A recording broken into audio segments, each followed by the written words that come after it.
When you want to get out of a sex trafficking situation, all of the fear of, is anybody else gonna love me? Is anybody else gonna protect me? Is anybody else gonna make sure that I have food to eat, et cetera, et cetera.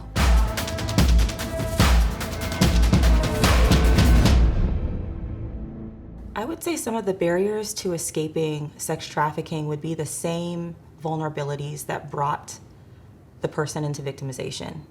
Usually, a person is vulnerable to being exploited, number one, if they're a child, if they're a minor, without a healthy family unit that's protecting that individual, but also mental health. If someone's struggling with substance abuse, if a victim got into sex trafficking because they felt misunderstood, they felt like they didn't have anybody to talk to, they felt like they were unlovable, maybe poverty. There's various reasons why a person becomes vulnerable to being exploited. So barriers of leaving or exiting would be tied directly with what caused them to be exploited in the first place. Another barrier of exiting could be, again, the victim not really fully understanding that they are a victim.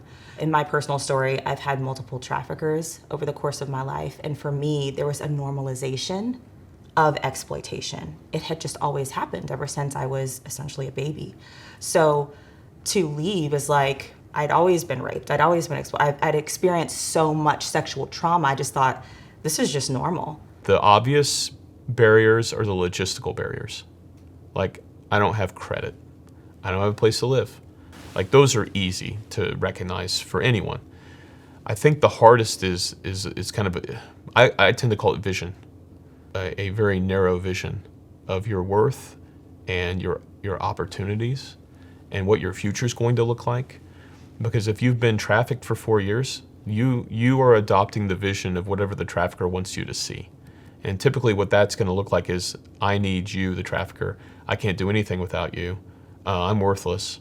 I can't get a job. Nobody would trust me with a job. I'm never going to have credit. I'm going to just have to live hand to mouth with whatever the trafficker provides, whatever I can earn doing commercial sex work. And one of the hardest things to do is to open up somebody's vision to see that there's actually lots of opportunity, and there's lots of people that care about them, and there's lots of things they could do, and that although you might have gone through this period in your life where you're trafficked, that's not who you are. That was something you went through. All that's easy for me to say, but showing somebody that and where they come to that decision themselves, that's probably some of the hardest work you can do.